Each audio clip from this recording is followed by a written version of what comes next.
Hello everyone, welcome back to my channel. If you're new here, my name is Ariana. Today I'm going to be sharing the best writing tips I've ever received. I am a creative writing major, and so these are all tips that I have received in creative writing classes and workshops. That wasn't intentional, just as I was writing them down I realized that I could place each one of them to a various teacher that I've had. I wanted to share these tips because they have significantly affected my writing and helped me. So with that being said, let's just get into it. So the first one is basic tip, and it's one that's when you hear it you might think like, okay, no duh. This isn't much of a tip, Ariana. This is a tip that when I heard it in a poetry class, like blew my mind. This is definitely a tip to use when you're drafting, but also when you're like line editing. That is to cut out the word the as much as possible. And I put the in quotation marks because the word the can be interchanged with other words that serve the same purpose. I have a little example for this one. I wrote it really quick. It's not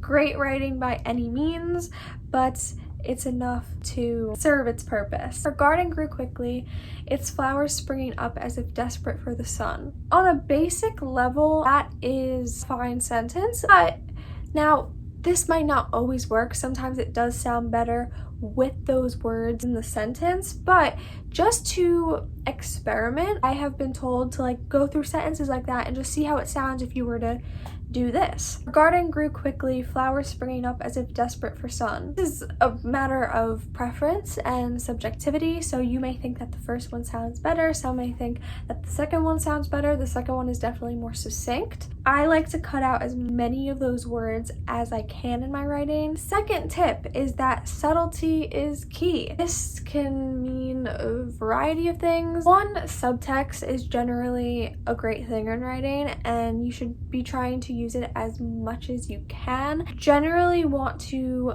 be feeding the reader information through action and dialogue, and try to info dump as little as you can, making little pieces of the story as subtle as you can. A good exercise for this is to write a story where there's an issue. Never directly speak of the issue, just have like the aftermaths of the issue and people talking about it, but never directly saying like an example is the play Mr. Burns by Anne Washburn, I think her name is. It's like a post-apocalyptic story, but they never directly say what happened to the world, kind of just hinted at in these various ways, and you see the aftermath of whatever happened, and it's up to the reader to like piece it together. Well, it's a play, so watcher or reader, whatever, typically makes it a stronger, more realistic story, in my opinion. Forces you to really get those concrete details in there,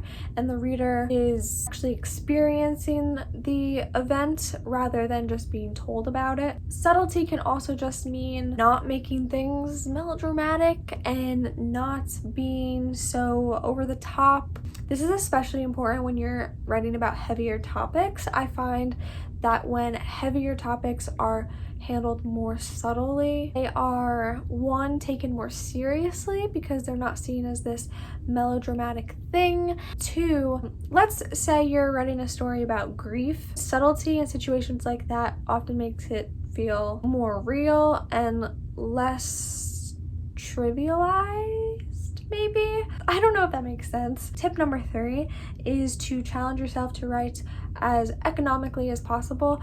I've been told this by pretty much every single professor I've ever had, to write a story in the smallest amount of space possible. Economic writing is just what it sounds like. It's using the most of whatever little writing space you have. It's actually harder to write less than it is to write more. Flash fiction is probably the hardest thing to write effectively because to fit a satisfying story in that little bit of space is very difficult. You can hone that skill and learn to use it.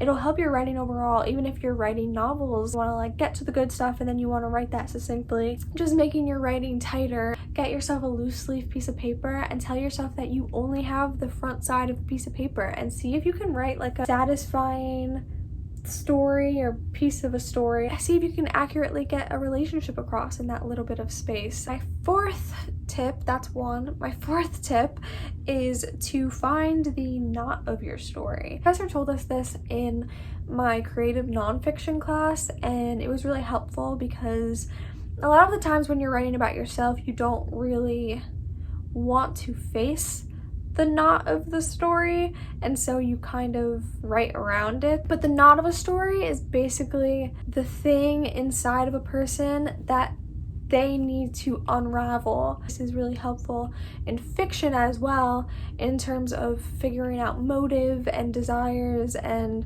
obstacles and all that sort of thing. What it is inside that person that is a knot. It's hard to unravel. It's not so easily described and addressed, and that's your story right there. Like, that is the root of your story, and it's usually not pretty.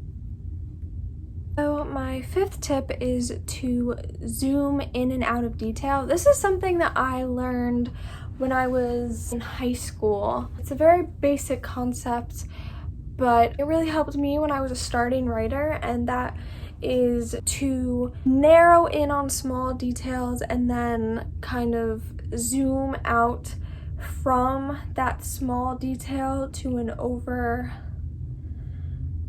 arching detail. Does that make sense? So let's say your character's in the movie theater watching a movie. The scene starts and we see a man climbing up a ladder to a girl's window. And then we zoom out and we see the yard and all that shit. And then we zoom out farther and we see that it's on a screen in a movie theater. And then we zoom out, and then we zoom back in, we narrow back in, and it's your character sitting in the seat. And then you see that he's by a girl and he's getting really nervous, and so it's like reflecting, but it's like zooming in and out. Do you know what I'm talking about? I don't know what more to say about that tip. I hope that made sense. Next tip, think of every aspect of your story as a character. What I really mean is that every aspect of your story should connect with one another and link to one another and reflect one another. Did I say that already?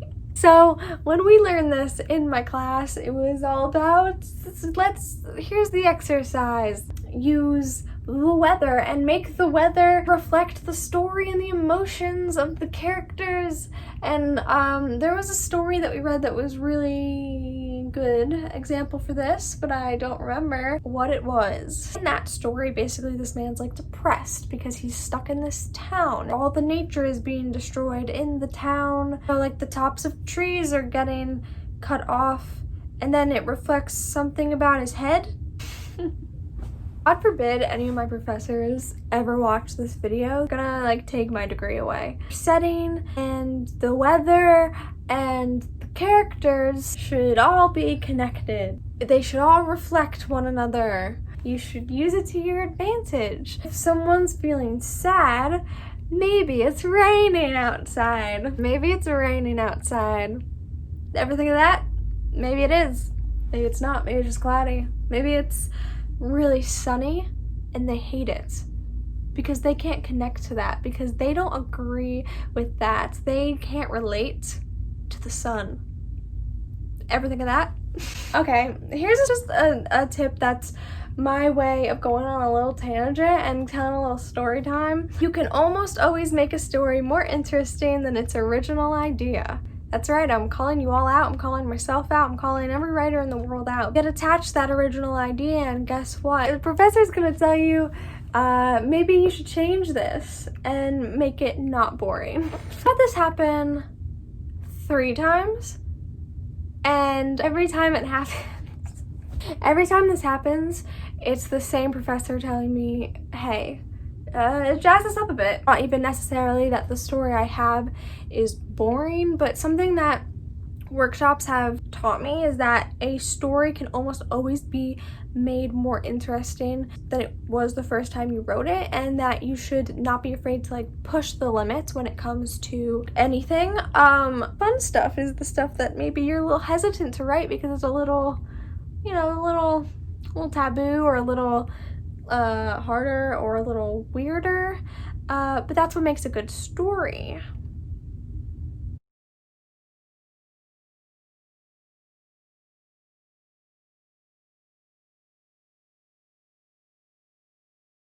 If you have any tips related to these tips that you'd like to share, please leave them down below in the comment. Let me know if there were any that stuck out to you, any that you would like me to expand on in a whole separate video. I would be up to doing that if I thought I was able to. Hopefully some of them were helpful to you, or at least interesting. Thank you so much for watching. If you enjoyed this video, be sure to give it a thumbs up, and if you want to see more from me, you can subscribe. The button is down below, as I'm sure you know.